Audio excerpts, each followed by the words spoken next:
Gloire à Dieu. Voilà, merci Seigneur.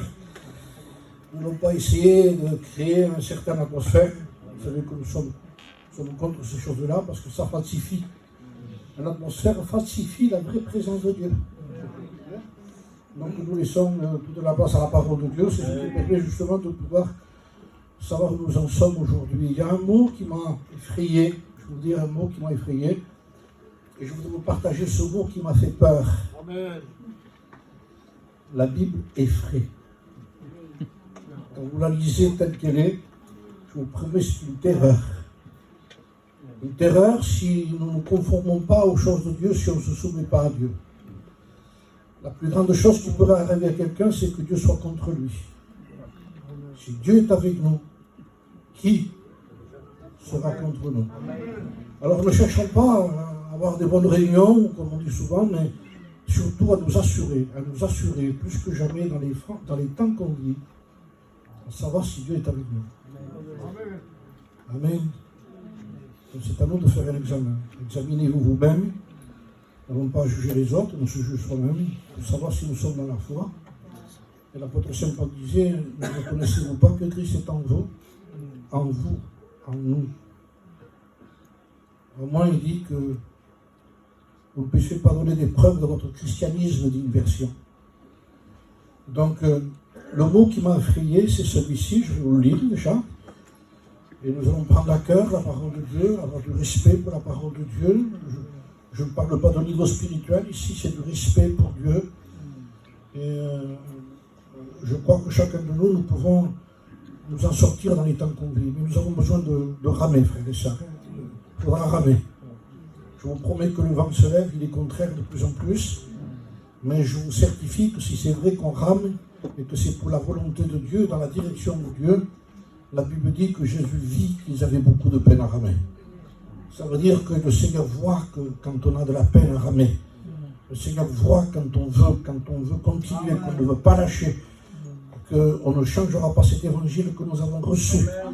Amen. L'héritage de nos pères, dira la parole de Dieu. Hein. Alors je lis ce passage de terreur qui m'a fait peur, c'est ce mot dans le livre de Josué, que le Seigneur a parlé à Josué. Josué était un conquérant, il rentre dans la terre promise en disant, Dieu lui dit, tu sais, tout ce qui est ici, c'est à toi, je te le donne. Il faut que tu ailles te battre, il faudra te battre. Il n'a pas dit, il faut te croiser les mains, hein. Même si à la fois je te le donne, il dit, il faut prendre les armes, il faut aller au combat. Hein. Il y en a qui disent par la foi, il reste assis. Non, il faut se lever, il dit debout. Et il faut y aller. Hein. Il faut y aller, et il faut prendre l'épée, le bouclier, le casque du salut. Et il y en a qui prennent des maillots de bain pour aller à la plage. C'est pas ça. Ils se sont trompés. Non, c'est pas la piscine, c'est pas la plage, c'est être combattant. Hein, et surtout continuer. Alors je lis, c'est dans Josué chapitre 7. Hein, je lirai un peu en mots. Le Seigneur avait promis des choses à Josué. Il sait que le Seigneur lui donne la victoire, c'est un combattant, mais là il y a un mot. Il nous est dit au chapitre 7, les gens de Haï, c'est une ville que Josué a voulu conquérir, qui était minime en comparaison des autres. Hein, il dit, bon, on a abattu les autres, cela, il n'y a pas de problème, on n'aura même pas besoin d'envoyer beaucoup de gens pour pouvoir conquérir cette ville, parce que c'est une petite ville, avec quelques hommes, on pourra y aller. Alors il dit, les gens de Haï leur tuèrent environ 36 hommes. Ils les poursuivirent, alors que c'était Josué qui poursuivait les ennemis. Là c'est le contraire. Ce sont les gens qui poursuivent les Israéliens. Et eux fuient. Alors le Seigneur leur parle. Et il leur dit depuis la porte jusqu'à Sérarim, et ils les battirent à la descente. Le peuple fut consterné et perdit courage. Donc on se dit, Seigneur, redonne-moi du courage. Vous êtes d'accord sur ça? Mais à quel prix? Au prix de revenir dans les choses de Dieu. Il n'y a pas de magie. Dehors, les magiciens. Il faut se conformer aux choses de Dieu pour que nous puissions nous en sortir. Je crois que Dieu va nous en sortir tous. Nous avons tous besoin de nous en sortir dans les temps qu'on vit, je vous le dis. Il y a un évangile bradé. Et nous voulons éviter cet évangile surtout. Alors il nous est dit, Josué déchira ses vêtements et se prosterna jusqu'au soir le visage contre terre, devant l'arche de l'Éternel, lui et les anciens d'Israël. Ils se couvrirent la tête de poussière. Il a cherché Dieu quand même. Je ne sais pas si vous avez remarqué, c'est pas, je t'en supplie Seigneur, c'est que des mots. Je disais, il y a l'évangile qui est traduit que par des mots aujourd'hui. C'est plus vite fait. Je t'aime, je disais, c'est qu'un mot. S'il n'a pas son sens réel, le mot je t'aime, on ne paye rien pour ça. On ne souffre pas pour ça. Mais quand on aime quelqu'un, même si on ne le dit pas, on souffre pour la personne qu'on aime. C'est plus un mot. Je t'aime, mais si ce n'est pas quelqu'un qu'on aime, on ne passe pas la nuit dans la salle d'attente pour la personne qui est malade. On passe un petit moment pour dormir. Mais quand on aime, on reste là. Il y a un prix à payer. Donc, eux ont payé le prix parce qu'ils étaient étonnés. C'est ça qui est important. Ils étaient étonnés que Israël fuit. Nous, on s'est tellement habitués à fuir qu'on trouve logique quelqu'un qui fuit. Alors que Dieu dit, mais non, c'est pas ça. Quand Moïse, le Seigneur lui a parlé, il dit, prends ce bâton et je te le, tu vas voir, c'est un miracle qu'il fait avoir pour Israël, pour sortir d'Égypte. Il jette le bâton et ça devient un serpent. Et quand il voit le serpent, il fuit. Et Dieu lui dit, non, ne le fuis pas, saisis-le. Tu n'as pas à fuir. Mais on est tous faibles. Non, ça, c'est pas être faible, c'est être lâche. C'est parce que nous ne faisons pas ce que nous devons faire. Nous avons un Dieu qui nous a promis la victoire. Tu ne seras jamais la queue, tu seras toujours la tête, dit Dieu. Nous sommes des victorieux. Pourquoi je m'affirme, je m'impose ici? Parce que Christ a vaincu. Christ est vainqueur. Christ a vaincu à la croix. Il a vaincu les trois puissances les plus terribles qui puissent exister à la croix du Calvaire. Il a vaincu la mort, il a vaincu les démons et il a vaincu le péché. Tout a été dans ce mot, avant d'expirer, avant de mourir, comme si vous voulez nous laisser l'héritage avant de baisser la tête. Tout est accompli. Donc à nous, par la foi, mais une foi pas comme elle est traduite aujourd'hui, pas la foi dont on parle aujourd'hui, c'est pas de la foi qu'on parle, c'est la folie ça. De croire qu'on a la foi sans se soumettre à ce qui est écrit. La foi a des bases. La Bible. On rappelle dans les textes ce que Dieu a dit. Et c'est notre foi. Notre foi, elle est démontrée. La définition de la foi dans Hébreux 11, c'est la foi est une ferme assurance des choses qu'on espère. Ce sont des choses que nous espérons. Et on les croit tellement parce qu'on les espère qu'ils deviennent une démonstration de ce qu'on ne voit pas. C'est énorme ce que je vous disais. C'est beau. C'est quelqu'un qui dit, je crois tellement qu'il y a un ciel de gloire dans le ciel et que j'y crois, que je suis revêtu de lumière, que autrefois j'étais ténèbres, mais maintenant je suis lumière et je marche comme un enfant de lumière. Je vis dans la lumière. C'est une ferme assurance des choses qu'on espère, une démonstration. De toute façon, le christianisme qui n'est pas vécu n'est pas cru.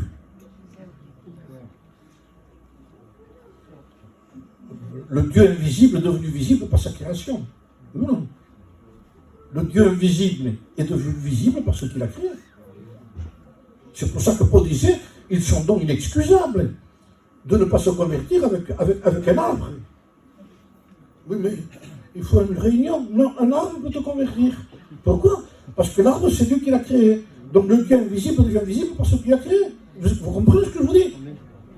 Donc l'image du Christ, du Dieu invisible, est rendue visible par un ruisseau, par un poisson, par un animal, par tout ce qu'il a créé. Il a rendu visible ce qui est invisible. Et quand nous sommes un chrétien qui croit, nous rendons visible ce qui est invisible parce que nous vivons du ciel. Père, que ta volonté soit faite sur la terre comme au ciel. Et quand sur la terre, il y a une église qui fait la volonté du ciel, les gens croient.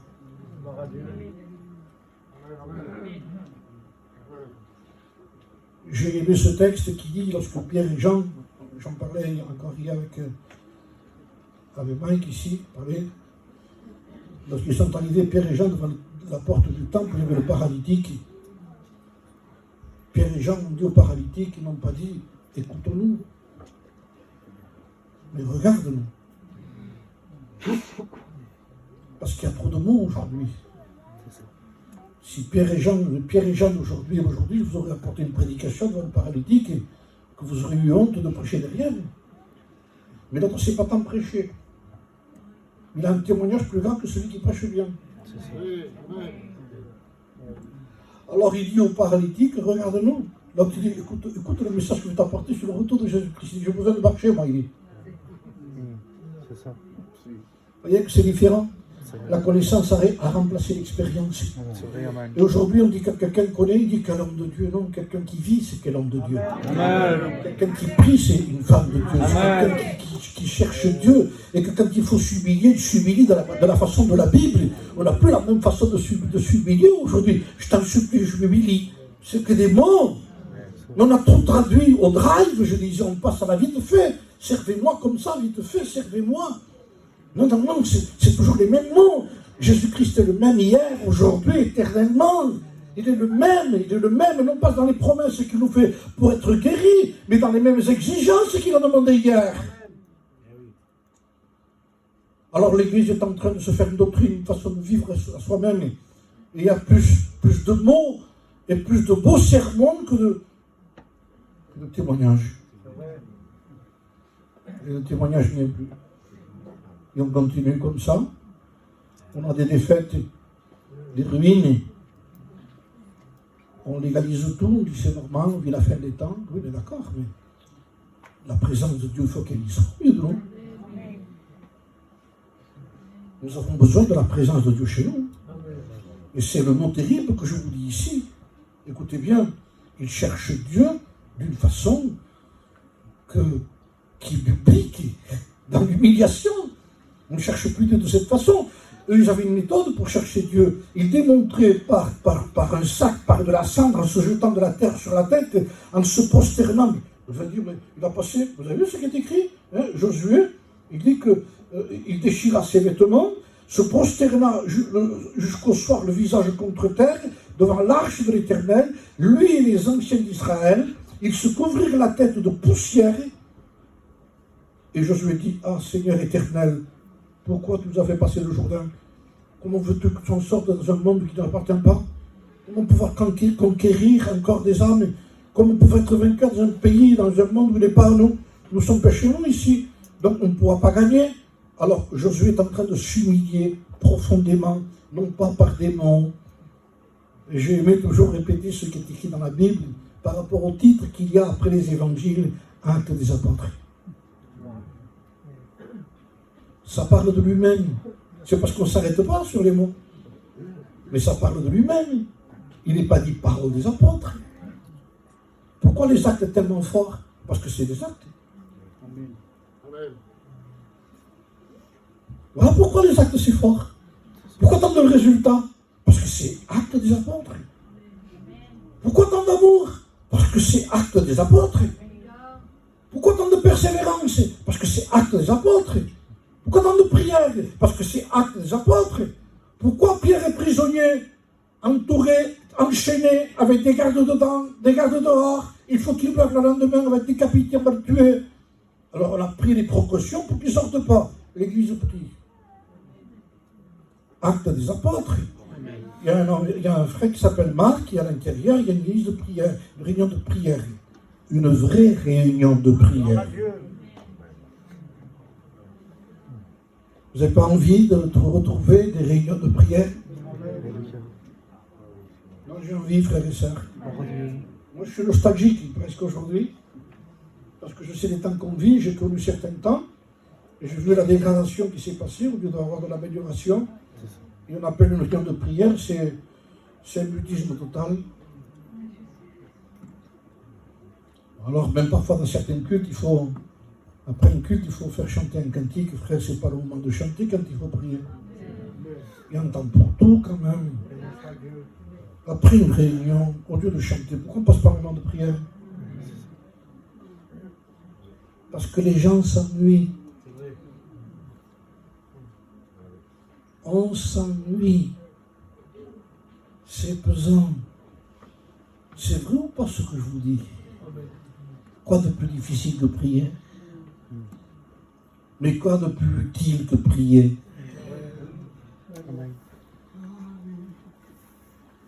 Que doit faire un chrétien pour qu'il soit continuellement vivant? Eh bien, s'il veut que Dieu lui parle, il ouvre sa Bible. Et quand il veut parler à Dieu, il parle à Dieu, il prie. Et quand quelqu'un est dans la souffrance, il dit qu'est-ce qu'il fait, qu'est-ce qu'il faut faire? Il dit, eh bien, qu'il prie aussi. Et nous sommes égarés loin d'un christianisme et d'une façon de s'humilier qui n'a rien à voir avec la Bible. Moi, j'ai entendu des humiliations, j'ai vu des frères s'humilier. Ça n'a pas de sens aujourd'hui. Les mots avaient leur sens. Je vous dis par exemple, tenez par exemple le mot « je t'en supplie ». Le mot « je t'en supplie » est un mot, mais c'est pas qu'un supplie. Alors, mais ça a une signification, ça veut dire « je te supplie, Seigneur ». Vous êtes en train de supplier Dieu pour quelque chose. Mais maintenant, regardez, moi je dis « je t'en supplie ». Et attendez celui il y a 2 heures qu'il est à genoux déjà. Et moi j'arrive. Mais lui, il y a 2 heures qu'il supplie. Sa supplication, c'est le temps qui passe devant Dieu. Oui ou non? Et moi, ma supplication, c'est je t'en supplie. C'est fini. Non, il supplie Dieu parce que Dieu aime de voir un peuple qui participe à ce que Dieu veut pour les gens et pour le peuple.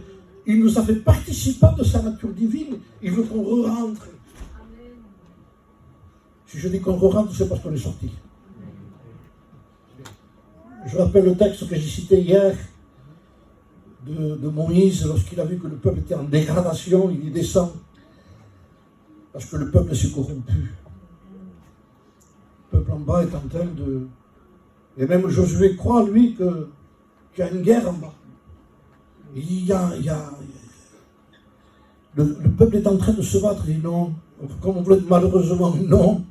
Non, s'il se battrait encore, ça irait. Mais le peuple danse et chante, il dit. Comment? Et oui, ils se sont détournés promptement des choses de Dieu. Et l'appel a été celui-ci, je le rappelle ici. Pour faire revenir le peuple, il a dit un mot, Moïse, à moi, ceux qui sont pour l'Éternel. Revenez à la parole que je vous ai donnée, ça veut dire à moi qui avait la loi dans la main, à moi, pas le Dieu qui s'est fait en bas, à moi, je viens d'en haut, moi. Je viens d'en haut et j'ai la parole de Dieu écrite en dehors et en dedans.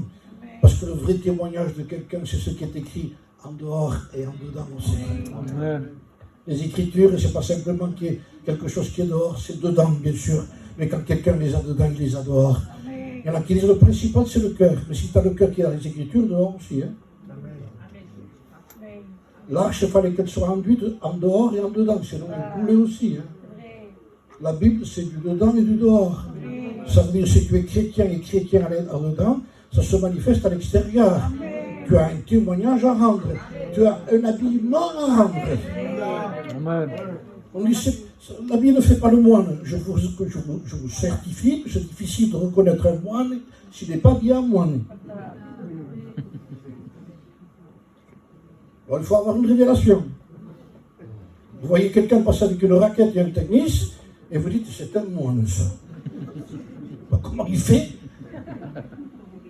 C'est comment il est habillé comme de ce qu'il est. C'est ou non? Vous n'avez pas envie de revenir, frère? C'est des détails. Vous croyez que Dieu n'aime pas les détails? Dieu est tendu de détails. Amen, amen. Et Josué, quand il a vu qu'il n'y avait qu'une seule bataille qui était perdue, il dit, c'est pas normal, il faut qu'on cherche Dieu. C'est pas normal, il faut qu'on revienne aux choses de Dieu. C'est pas normal de se jeter à terre, la bouche contre terre. On ne prie pas comme ça, nous. Je ne dis pas qu'il y a des méthodes de prière, on peut prier assis. On peut prier debout, on peut prier à genoux. Il n'y a pas quelque chose d'imposé dans les choses de Dieu. C'est quelque chose qui vient du cœur, on essaie avec le cœur, mais le cœur se traduit par des actes. Actes qui continuent dans l'église des actes des apôtres. Nous faisons partie des actes des apôtres. Que c'est beau, Seigneur.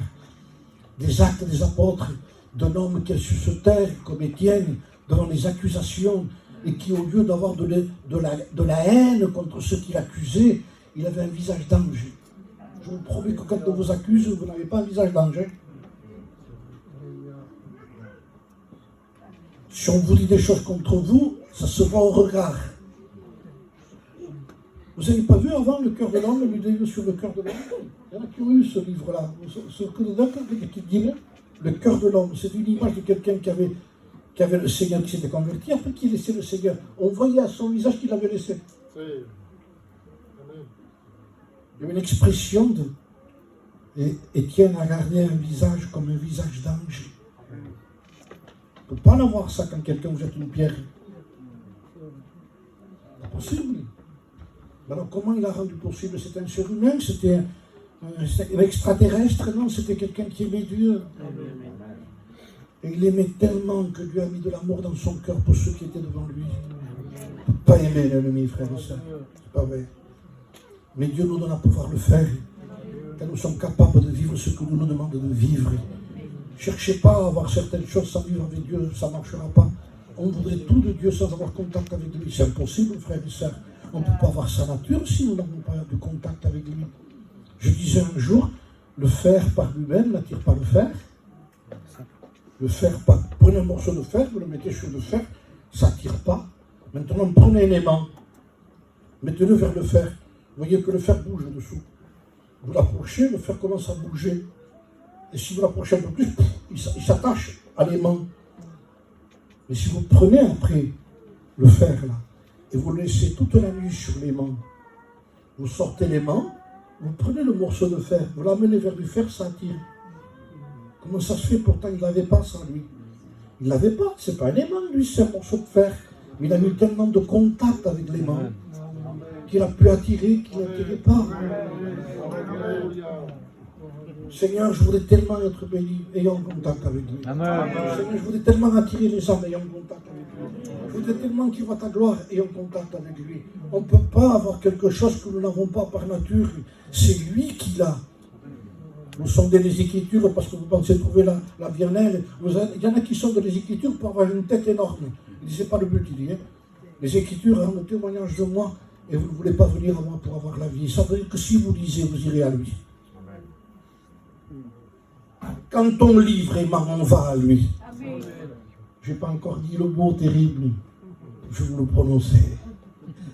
Mais d'abord, j'insiste sur ça, parce que je préfère dire ça d'abord.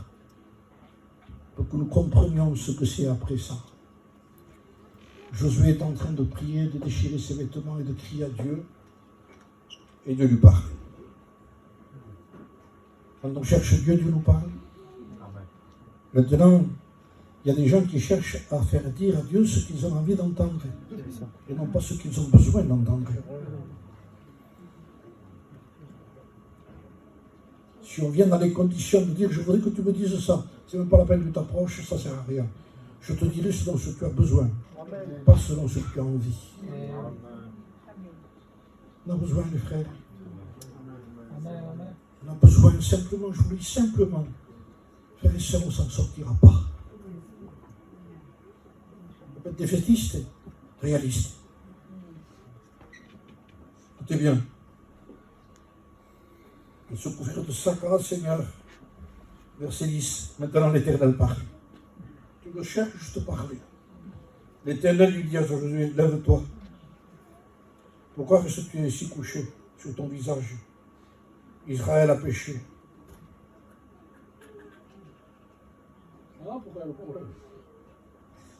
Israël a péché, Josué. je ne peux plus être avec vous. Est-ce que vous croyez que nous avons le même Dieu? Amen. Pourquoi nous insistons en disant, Seigneur, nous voulons que tu sois le même Dieu? Amen. Tu es le même Jésus. Hier, aujourd'hui, éternellement. Israël, voilà ce que dit Dieu à Israël. Écoutez, verset 13. Je vais de suite à ce que dit le Seigneur. Lève-toi, sanctifie le peuple, sanctifie-vous. En un mot, je ne serai plus avec vous. Et c'est le mot terrible. C'est le peuple de Dieu. Hein? Et Dieu dit, je ne serai plus avec vous. Vous allez toujours avoir un tabernacle. Vous aurez toujours des brebis à offrir. Vous aurez vos sacrificateurs habillés en sacrificateurs. Vous aurez des phylactères. Vous aurez tout ça. Il n'y a pas de problème, tout ça, vous l'aurez. Vous aurez même des gens qui diront Saint, Saint, Saint est l'Éternel. Saint, Saint. Il dit, non, je ne serai pas là. À quoi ça servira? Mais aujourd'hui, on dit, mais je ne sais pas si on peut le dire comme ça, mais on peut se passer de toi, on a des bonnes réunions. Hein. C'est le même mot, je vous promets que c'est pareil. Quand quelqu'un croit qu'une bonne réunion, c'est la présence de Dieu, il se met le doigt dans l'œil jusqu'au coude. Hein. Parce que la vraie réunion, c'est quand Dieu est au milieu de nous. Mais je vous promets qu'il n'y a pas de photo. Parce que quand Dieu descend, je vous promets que même les sacrificateurs doivent sortir du temple. Ah, je vous promets que là, le péché est dévoilé. Là, on a horreur, comme un prophète qui dit, malheur à moi, je suis perdu. Prophète Ésaïe, s'il vous plaît. Revenons à ce qui est normal. Je vous parle du normal. Aujourd'hui, quand on parle de sainteté, on dirait qu'on parle d'exploit. On parle, mais de quoi on parle? Parlez-nous de la grâce, mais toute la grâce de Dieu, c'est la sainteté que Dieu veut manifester chez nous. La preuve de sa sainteté, c'est sa justice. Et sa justice, c'est le Christ crucifié. Il y en a qui croient que le Dieu dans l'Ancien Testament est plus terrible que le Dieu du Nouveau. Qui vaut mieux le Dieu du Nouveau. Mais vous attendez, qui c'est qui a donné son Fils? Vous connaissez un Dieu qui aime autant que nous? Autant que ça, de donner son Fils, c'est le Dieu de l'Ancien Testament. On ne peut pas douter sur cela, mon frère et sœur. Pour connaître réellement la grâce, il faut connaître le péché. On ne peut pas apprécier un médicament si on ne sait pas qu'on en a besoin. Quand quelqu'un est malade, disait un homme de Dieu, et si vous lui proposez un médicament qui vaut une fortune, mais s'il ne sait pas qu'il est malade et vous lui proposez, ben, il ne sent pas le besoin de le prendre.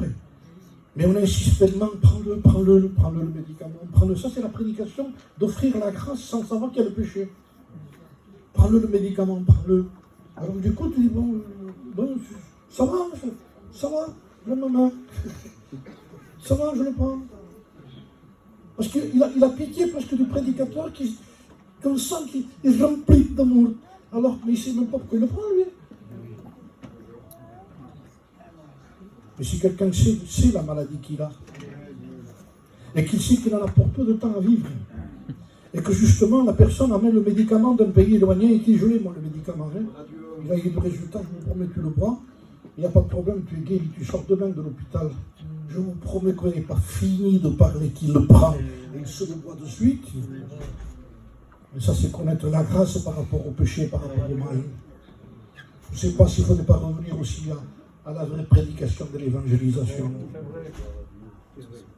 Parce qu'une bonne évangélisation biblique fera un bon chrétien plus tard. Ça dépend comment on a bradé l'évangile. Vous avez deux exemples dans la Bible, je le lisais l'autre jour. Vous avez une femme qui a rencontré Dieu, et il a été marqué, cette femme, par la sainteté d'un homme qui s'appelait Élisée. Il dit, je sais que cet homme qui vient tous les jours chez nous est un homme saint, et il le veut chez elle. Qu'est-ce qui a marqué cette femme? La sainteté de l'homme de Dieu.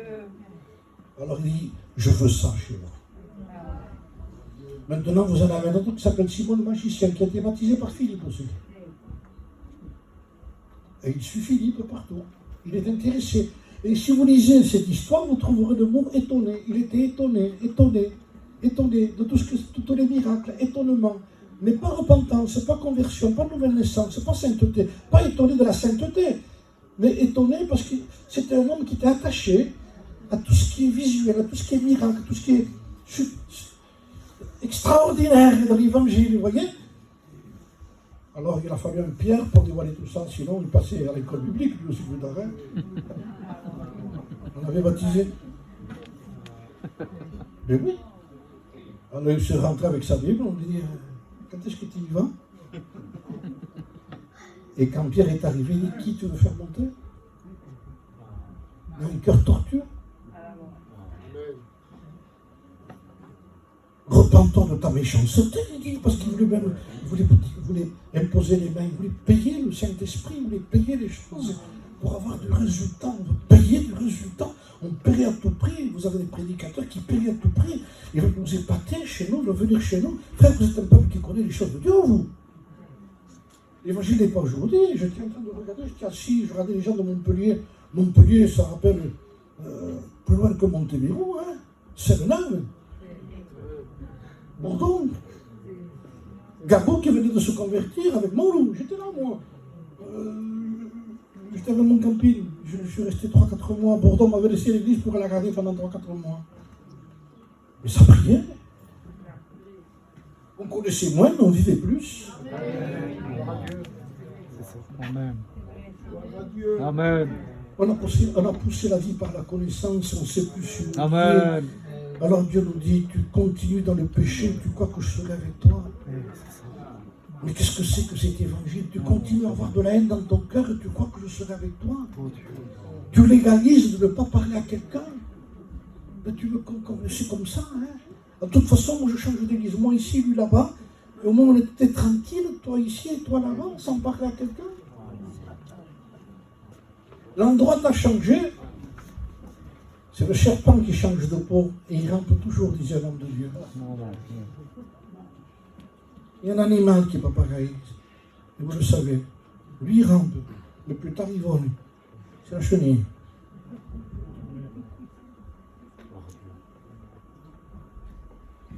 Elle ne peut pas toujours ramper. Il y a un temps, il dit maintenant, il faut que j'ai des ailes et des ailes. Il faut que je prenne l'envol. Et non fatto, frères et sœurs. Je veux dire toujours, on a des hauts, des bas. Je l'entends souvent ça. Mais en réalité, on a plus de bas que de hauts. Vous savez, quand on a des bas et des hauts, c'est parce qu'on tourne en rond. C'est ça. Or, la vie chrétienne n'est pas une vie en tournant en rond, ça c'est dans le désert. Si. Mais la vie chrétienne, c'est de l'ascension. On monte. Des fois plus vite que de certains moments, après plus lentement, mais on ne s'arrête pas surtout. Ne vous arrêtez pas, il n'y a pas de stabilité, il n'y a pas de plateau. Il faut continuer.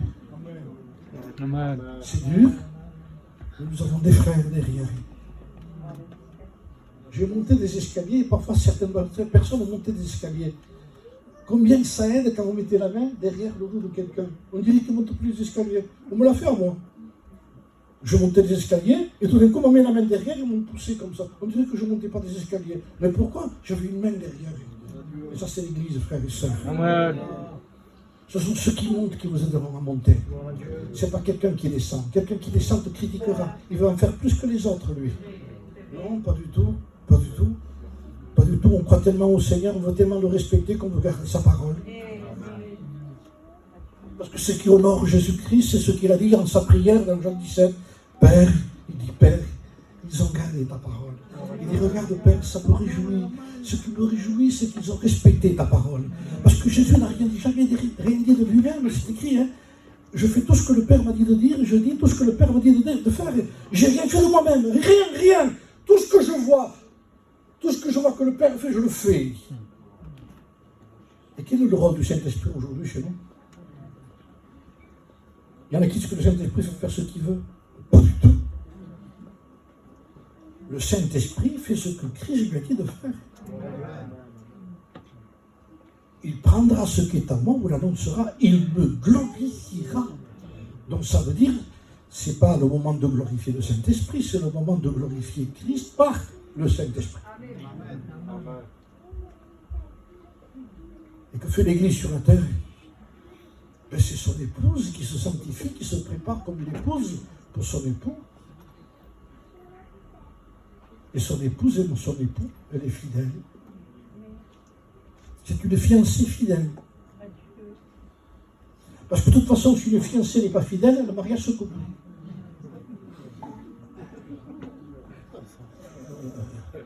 Un père veut pour son fils quelqu'un d'honnête, comme on dit. Hein? Ben, c'est tout à fait normal. Il y a une fierté en plus. Vous comprenez? Donc c'est normal ça. Mais aujourd'hui, on a presque envie de dire, comme si on dirait par rapport à ce qui se dit Église aujourd'hui. J'ai envie de dire, tu sais, elle te trompe. Quoi? Ça ne va pas, non? Si. Elle a quelqu'un. Ah, là, c'est pas possible. Si. Qui? Elle aime quelqu'un. Mais qui? Le monde. Elle était infidèle. En un mot, excusez-moi le mot, avec tout le respect que je vous dois, elle sort avec quelqu'un. C'est pour ça qu'elle retarde le mariage. L'Église véritable, il dit, viens Seigneur. Le mari est moi. J'en ai assez d'être fiancé. J'habite avec toi, moi.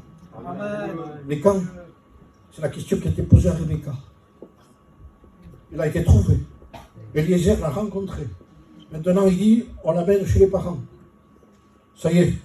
Et remarquez ce qui est fait ici. Il l'a trouvé. Et il dit, tu as fait réussir mon voyage, Seigneur, dit Eliezer. C'est elle.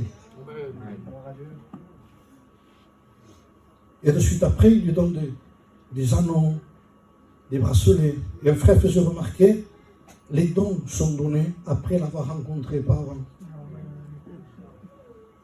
Il y en a qui veulent donner des dons avant que l'Église soit rencontrée. C'est pas possible. Il faut qu'elle soit trouvée d'abord. Et que ce soit le Saint-Esprit qui les trouve. Et après, les dons sont donnés. Il y a la famille. Il veut la garder un peu plus. Et c'est ce que fait le monde encore. Quelques jours de plus, quelques temps de plus. Alors la question est posée. Eliezer dit non, je l'ai rencontré, laissez-moi partir. Le voyage est réussi. Je vais l'amener vers mon Seigneur. 10 jours de plus, il dit, qu'elle reste un peu plus. Alors écoutez, ce n'est ni à moi de parler, c'est parce que ça qu'Eliezer a dit. Ni à vous la famille. On va lui demander à elle. Gloire à Dieu. Alors, on va s'adresser à nous. La question nous est posée à nous. On a besoin du Saint-Esprit, bien sûr, il est toujours là. Il y a aussi l'influence du monde qui est toujours là, qui veut nous retenir. Et la question nous est posée ce soir. Vous voulez partir? Amen. Alors c'est à nous de le dire. Et Rebecca répond, je pars. Et elle part. Elle commence la marche. En marche, heureux. Sermon sur la montagne, ça veut dire en marche. Elle est en marche. Le mot heureux, c'est en marche. Heureux les débonnaires, heureux ceux qui procurent la paix, heureux ceux qui marchent vers la paix, heureux ceux qui pratiquent la paix, heureux ceux qui mettent des jambes à la foi. Mais c'est simple ce que je vous dis. C'est la réalité de quelqu'un qui aime. On va vers quelqu'un que nous aimons. On va vers lui, il y a des yeux qui scintillent. C'est normal. Quand on n'aime plus, non. On est embarrassé. Embarrassé d'une réunion, embarrassé d'une réunion de prière, embarrassé. Quand on aime, tout pèse. Quand on n'aime plus, tout pèse. Une réunion de pregari, voilà, la réunion ce soir. Il y a un film à la télévision, tout raconté. Ah, je fais l'effort, hein, t'as vu quel effort? Tu as changé quoi? Une poubelle pour un trésor. Seigneur, mais qu'est-ce que ça veut dire? On est étonné quand quelqu'un aime Dieu. Vous n'avez pas remarqué aujourd'hui? On dit quelqu'un de jeune qui vient avec sa Bible, tout ça. On estime Dieu, le quoi? Mais quoi? Mais où est le problème? Si, amen. Où est l'extraordinaire d'aimer Dieu? C'est vrai. Elle part. Elle va vers son bien-aimé, Alléluia. avec Eliezer. Et de loin, elle voit quelqu'un qu'elle ne connaît pas encore, elle ne l'a jamais vu, comme nous. Mais elle dit, quel est cet homme qui vient à notre rencontre? Et Isaac était sorti pour méditer. Il est dehors. Elle le voit de loin avec Eliezer. Elle dit, mais qui c'est cet homme qui vient à notre rencontre? Je l'ai lu, je l'ai relu pour être sûr. Amen. Et Eliezer dit, c'est mon Seigneur. Alors elle se voit aller. Alléluia. Lui venait, mais elle y allait.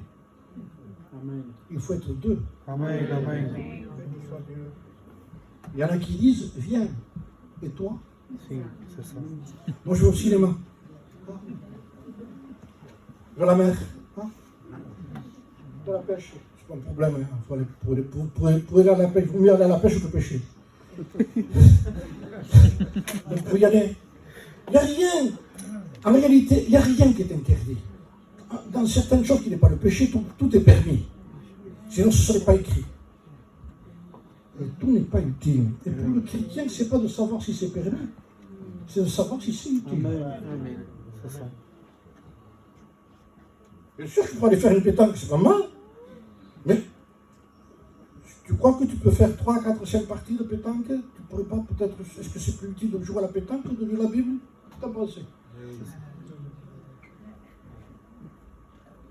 Je dis toujours les détails. Je ne parle pas des détails par rapport à toucher aux détails. Il ne faut pas déranger personne dans ce que je vous dis. Je veux démontrer qu'on est plus attaché aux choses de la terre que n'importe quoi. C'est ça.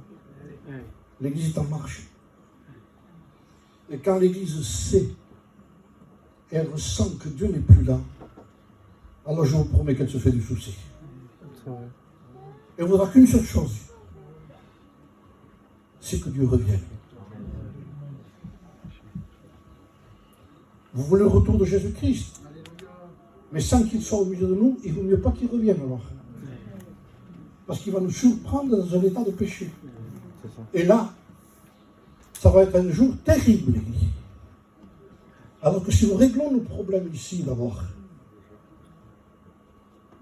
et si nous confessons nos péchés, il est fidèle et juste pour nous les pardonner et pour nous purifier de toute iniquité. Ne dites rien, ça, c'est rien.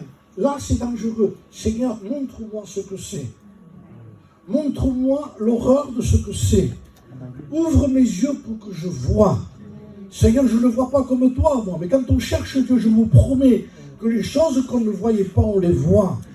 Parce que lui qui cherche Dieu, il comprend tout. Et il comprend ce qui est dangereux pour sa vie. Dites-moi, et c'est ça c'est Manu qui l'avait dit un jour dans une prédication, il avait dit, si vous prenez un biberon de lait pour votre petit bébé, et on met une goutte de mazout dedans, c'est dilué, vous ne le voyez même pas. Tellement peu, il dit, donne-lui. Non, change le lait. Mais c'est pareil, il y a quelle goutte? Non, je ne donne pas son petit, moi. Vous ne donnez pas ça, même avec une petite goutte de mazout dedans, même si ça ne se voit pas, c'est dilué, ça ne lui fera même pas de mal. Mais si vous savez que c'est dedans, il dit, à plus forte raison, Dieu ne veut pas non plus. Pas une seule goutte de mazout en nous. Rien du tout, il ne veut rien. Pourquoi? Parce qu'il nous veut pur pour lui. Est-ce que c'est un mal de dire aujourd'hui? Mais je sais que c'est difficile de dire aujourd'hui. Je vous promets que c'est... Mais maintenant, j'arrive à 70 ans, je me permets de le dire plus qu'encore qu'hier. Dieu veut une église pure. Amen. Il veut un cœur pur. Et la Bible dit, heureux les cœurs purs car ils verront Dieu. Vous voulez le contraire du mot? Ceux qui ne sont pas purs ne verront pas Dieu. On dirait que l'envers n'existe pas. On dirait que vous citez un texte, c'est bon, si vous ne le faites pas, c'est pareil. Alors ça veut dire la Bible, vous savez, vous ne la croyez pas entière. De toute façon, il y a une façon de faire des prédicateurs parfois qu'on se demande s'ils la croient, la Bible. Ou s'ils la prêchent, c'est pour succès. Et pour dire je la connais. Donc peut-être qu'on ne connaît pas le texte, il se trompe, il dit c'est dans les Corinthiens, c'est dans Jean. Et l'autre qui connaît, non, c'est pas dans les Corinthiens. dans les gens, ça. J'entends le texte, tout le chapitre, la virgule. Ah, il connaît, hein. Mais il connaît que ça. Il connaît ça comme le code de la route. Ça, c'est le sens interdit. Ça, c'est un stop. Tu connais le code. Tu ne connais pas le Christ. Tu ne connais pas celui qui rend la lumière à ce livre qui est obscur si vous n'allez pas vers lui. Il dit qu'un homme de Dieu disait, quand vous lisez la Bible, quand vous lisez un livre, il faut vous approcher de la lumière. Non, il dit, sinon vous n'y voyez pas. Il dit, quand vous lisez la Bible, approchez-vous de Jésus. Il dit. C'est lui qui éclaire la Bible. Amen. Et quand on lit, on a envie de revenir. Ne vous laissez pas intimider. C'est un combat, frère. Je le dis, je le mène comme vous. Vous allez dire, comment il est? Si vous saviez ce qui je suis, moi. Il dit, c'est pas vrai, lui. Je ne parle pas de péché parce que je suis honnête. Si je pécherai, je ne prêche pas. J'ai trop peur de Dieu, je crains Dieu, je le respecte. Amen. Mais de là à dire, moi je suis au niveau, quel niveau? Il n'y a que l'estrade qui m'élève au-dessus de vous. Et c'est pour ça que l'estrade fait perdre la tête aux gens. Parce qu'à ton vertige, je n'ai plus haut. Oh Dieu. T'as Amen. pas le droit, parce que tu es en haut, descends, tu verras. Amen. Les vertiges, je disais, un homme de Dieu ne vient jamais quand on regarde de bas en haut. Personne n'a le vertige en faisant ça. Les gens ont le vertige quand tu fais court. Voilà pourquoi tu fais court. Parce que tu regardes les gens. Appuyons-nous sur la puissante main de Dieu. Amen. C'est pas qu'un mot. Imiter, il y a la parole de Dieu, les hommes de Dieu d'avant. Regardez quelle a été leur vie, imiter leur foi. Épître aux Hébreux. Regardez-les comment ils ont vécu. De quelle façon ils se sont humiliés. Un homme comme Josué, un combattant, un guerrier qui jetait par terre, avec de la terre sur la tête. Qu'est-ce que c'est? C'est lui, il dit. Pourquoi il fait ça? Pourquoi il fait ça? Parce qu'il a perdu une bataille. Bon, la main, ça peut arriver. Hein? Il dit non, c'est pas normal qu'on perde avec Dieu. On est toujours des vainqueurs avec Dieu. C'est pas normal qu'on fuit devant l'ennemi. Il nous a couru derrière l'ennemi. C'est nous qu'on court derrière l'ennemi d'habitude. Il y a un problème. Amen. Vous comprenez ça? C'est pour ça que certains aujourd'hui, ils détraquent, ils disent n'importe quoi en prêchant. Ils disent que les chrétiens sont possédés. Vous savez qu'est-ce qu'ils disent là? Alors ils cherchent des démons partout. C'est l'évangile extraordinaire qui dit n'importe quoi. Quelqu'un qui est de Dieu ne peut pas être possédé. C'est vrai. Et aujourd'hui, il y a des gens qui l'ont fait dans nos églises, ça. Ouais, c'est vrai. Il a fallu les sortir.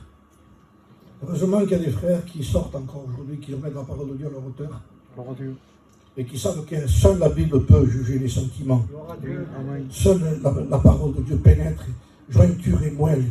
Seule la parole de Dieu peut faire ressortir ce que personne ne peut faire ressortir. Vous savez pourquoi Salomon était intelligent? Parce que Dieu lui avait donné la sagesse. Mais à un moment donné, il a été court. Quand il y a eu un problème chez lui, qu'il y avait deux femmes qui disaient pour un enfant c'est le bien, l'autre c'est le bien. Vous connaissez l'histoire. Il y en a un qui a été étouffé, ils habitaient ensemble, il y en a un qui est mort, l'autre remplace l'enfant. Et les deux disent c'est mon fils. L'autre dit non, c'est le mien. Non, c'est le mien. Non, il n'y avait pas de témoin. Comment on fait maintenant? C'est tellement important chez Israël que ça passe devant Salomon, ça. Là, c'est important. Ça arrive devant Salomon. Alors, c'est le bien. Alors, c'est le bien. Sagesse, c'est des sagesses, lui, hein. Mais il fait appel à l'épée. À l'épée. Gloire à Dieu. Il donne à l'épée. Je suis tout. Donne-moi l'épée. Amen. L'épée est plus importante que la sagesse de l'homme. Amen. Amen. Donnez-moi l'épée. Coupe-le. Coupe-le, tu en donnes la moitié chacun. Et l'épée fait découvrir c'est qui la belle. Amen. Béni soit Dieu. Il dit non, c'est elle. Il dit parce que oui. Puis il sera pour personne comme ça, on sera tranquille. Ça, c'est le pardon qui dit non, il dit non, il vaut mieux que tu donnes raison, ça va. On va pas se couper, non.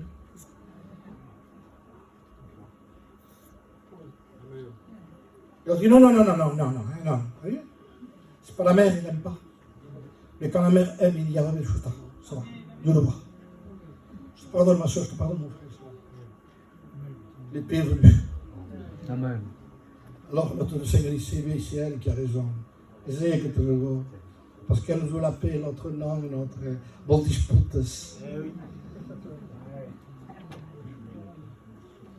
Viens chercher les fils, hein.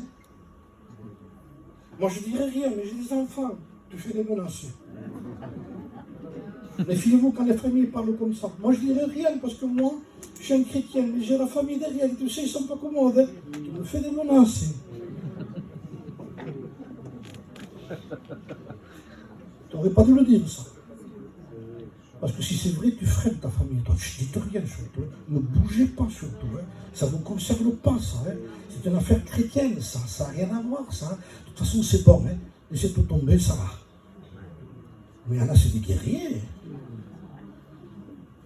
Faute de bois, le feu s'éteint. Ça fait partie de tout ce que je prêche.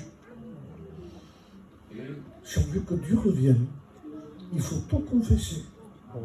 Amen. Lâchons tout, frères et sœurs. Il y a trop de choses qui pèsent sur nous, on ne sera pas enlevé. Je vous promets que cette église dont je vous parle dans le péché n'est pas enlevée. Ils se font de fausses illusions. Ce n'est pas la vraie église. La vraie église, elle vit pour son époux. Elle se sanctifie pour son époux, pour son fiancé. Elle a un cri dans son cœur. Amen, avec l'esprit, viens, Seigneur Jésus. Elle persévère dans la prière, dans la communion fraternelle, dans la fraction du pain. Elle persévère dans l'unité véritable, l'unité de l'esprit par les liens de la paix. J'ai aimé l'expression de Luther, je ne vais pas vous garder trop longtemps, de toute façon, c'est pas tard, c'est moi-même. Hein. Mais bon, alors, je lis ce texte que j'ai lu, une pensée de Luther. Je l'avais ici, maintenant je le racheterai encore. Il a dit ça, Luther. Écoutez ce qu'a dit Luther, cet homme de Dieu, le réformiste. Maudit soit, a dit Luther, il commence par ça, maudire, comment c'est possible, cet homme de Dieu. Maudit soit cette unité pour laquelle la parole de Dieu n'est pas l'autorité. Je le répète. Maudit soit cette unité dont la parole de Dieu n'est pas l'autorité. Ça veut dire que ce n'est pas de l'unité. L'unité, c'est la parole de Dieu. Ça ne veut pas dire qu'on soit dans le même endroit, dans le même coin, donc ça ne veut rien dire, c'est ça. Non, donc ça veut dire que l'unité commence dans le ciel. Et même si on n'est pas dans le même endroit, on peut être unis aussi dans le ciel, de toute façon. Parce que l'unité ne commence pas ici, elle commence en haut. Elle commence avec les gens qui gardent la parole de Dieu. On est unis dans le même esprit, dans les mêmes choses. On est unis avec les Anglais, les Américains, les Chinois, les Arabes, qui sont chrétiens et qui vivent l'évangile. On est unis avec eux. L'unité commence ici. Ils étaient tous ensemble dans le même lieu, Actes des Apôtres. Vous n'avez pas besoin de dire qu'ils étaient ensemble. Non, ils étaient dans le même lieu, donc c'est qu'ils étaient ensemble. Non, on peut être dans le même lieu, ne pas être ensemble. Vous voyez, vous avez chanté un cantique, les sœurs ici avec les frères, on va faire chanter la chorale. Donc quand on voit une chorale en haut qui chante ensemble, on dit, la chorale, c'est l'unité des chrétiens ici. Ça ne veut pas dire que vous êtes unis. Parce que ce n'est pas le tout de chanter un cantique ensemble si vous vous critiquez après. Amen. Donc je suis uni pour le cantique, mais après, ça faisait rien. Attends, je ne chante pas avec elle alors. Amen. Amen. Parce que l'unité, ce n'est pas un cantique. Hein. C'est la vie comme une église qui chante le même cantique parce qu'ils vivent ensemble. Hein. Et ça, c'est l'unité de la parole de Dieu. L'unité qui vient de l'esprit. L'unité que veut le Seigneur pour chacun de nous. Et vous savourez cette unité, frères et sœurs, d'aimer Dieu.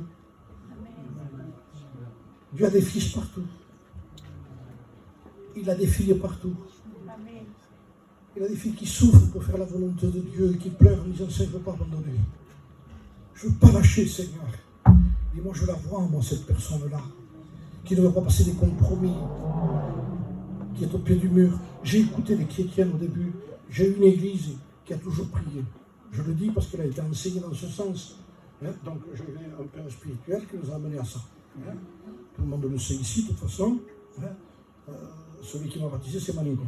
Il nous a enseigné ça. C'était prière. Lui, il parlait de prière. Dans l'église, il rentrait dans ça tout de suite. Quand il nous a baptisés à Perpignan, je donne un témoignage ici. Hein?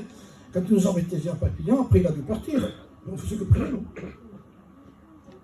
On ne connaissait pas, on priait. On prie, on est parti sur la montagne. Après une réunion, on partait à la montagne, on passait 2 heures de prière. Mais facilement comme ça. Et c'était pas un problème. On ne s'apercevait pas même que Dieu nous donnait des révélations, des choses. On ne connaissait pas tout ça. Mais c'était parce que le Saint-Esprit conduisait toutes choses. Vous avez été enseigné. Le Seigneur est en train de vous ramener l'Église à la prière.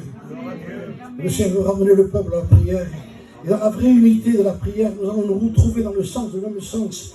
Parce que la vraie unité, Billy Graham disait, plus les hommes s'approchent de Dieu, plus ils sont unis les uns les autres. Et notre unité commence en haut et descend en bas après. Et c'est pas parce qu'on s'unit ici qu'on est unis en haut. Non, on est d'abord unis en haut et on est unis en bas. Même si on n'est pas dans les mêmes endroits, mais on est unis dans la même pensée, dans le même but, dans le même travail, dans la même collaboration, dans la parole de Dieu qui est l'autorité de chacun de nous. Que Dieu soit béni. Vous savez, frères et sœurs, je finis. C'est ça notre appui à nous.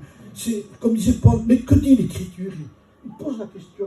Dans une situation, frère Mario, il peut y avoir de la confusion. Après, il n'y en a plus quand on dit que dit l'Écriture. Ah, mais c'est bon, alors c'est bon. On ne sait pas. Un jour, un frère est venu trouver Jimmy. C'était un jeune étudiant. Il vient le trouver, il avait besoin d'un conseil. Et Jimmy lui donne la solution. Il dit voilà, c'est ça et ça et ça. Et le frère, tout content, a reçu la parole de Dieu, le conseil de Jimmy, et il part. Et au bout d'un moment, il dit Jimmy, le voit qui s'arrête de loin. Il revient sur les pas, il vient trouver Jimmy. Il dit Jimmy, ce que tu m'as dit là, c'est écrit. Mais monsieur, mon fils, il donne 3-4 textes. Ah, ça va alors. Ah oui, toi, Jimmy que tu es, c'est bien, il dit, mais si c'est pas écrit, j'en veux pas. C'est pas la renommée de quelqu'un qui fait l'autorité, c'est l'autorité de la parole de Dieu qui fait la renommée de quelqu'un. Et vous allez avoir des gens qui ne sont pas si renommés que ça, mais ils sont tellement bibliques qu'ils seront connus en disant il a le pain, lui, là-bas. Il l'a là-bas. Mais lui, c'est un tel, lui, il est renommé. On peut te renommer avec Internet aujourd'hui. Avec YouTube, vous passez 4 ou 5 fois, on me dit non, ça ne veut rien dire, ça, c'est les médias, ça. Mais quand quelqu'un a du pain, on sait où il est le pain. Vous en faites pas, hein. Quand quelqu'un a la parole de Dieu, on sait où il est la parole de Dieu. Vous en faites pas, hein. Moi, je vous dis ça quand j'étais jeune, hein. Je n'ai pas toujours été chrétien. Mais parfois, je rentrais tard aussi le soir. Hein. Donc, je rentrais parce que quand le soleil se levait. Donc, j'étais sorti. Mais quand je passais dans un endroit, on sentait la boulangerie. On sentait les croissants, le pain. Parce qu'il y avait la boulangerie qui était ouverte. Il y a un boulanger petit. Le boulanger qui était là. L'odeur du pain, l'odeur de la connaissance de Dieu, l'odeur de quelqu'un qui a la parole. De toute façon, je vous dire une chose, hein. Même si quelqu'un est de côté, qui est toujours biblique, on n'en fera pas cas. Mais quand la personne aura un besoin pressant et véritable, il n'ira pas vers les gens qui ont beaucoup de connaissances, hein. Ils iront trouver celui qui est biblique. Ils entendront à sa porte ça. Vous voyez qui c'est? Pourtant c'était quelqu'un peut-être qui l'avait critiqué. Mais quand le moment vient où il y a un véritable problème, ils diront lui, tu n'as pas un conseil à me donner sur ça parce que je ne sais pas ressortir. Donc c'est pas de savoir tout ici. C'est ça. De dire Père, je veux t'honorer. Je veux que tu reviennes, Seigneur. Alors tu as une solution, il dit, et je finis là. Josué, tu as une solution. Maintenant, lève-toi, maintenant. Tu as prié, maintenant ne prie plus, agis. Reste pas 3 jours à genoux, lui, maintenant, c'est même pas la peine. Maintenant, il faut que tu te lèves et que tu sortes de l'interdit. Maintenant, il faut sortir de l'interdit. Il faut condamner le mal. Il faut le dévoiler. Il faut le lapider. Il faut l'enterrer. Il faut le jeter. Et là, je reviens, il dit, et je t'accorde la victoire. On prie le Seigneur. Merci de tout mon cœur.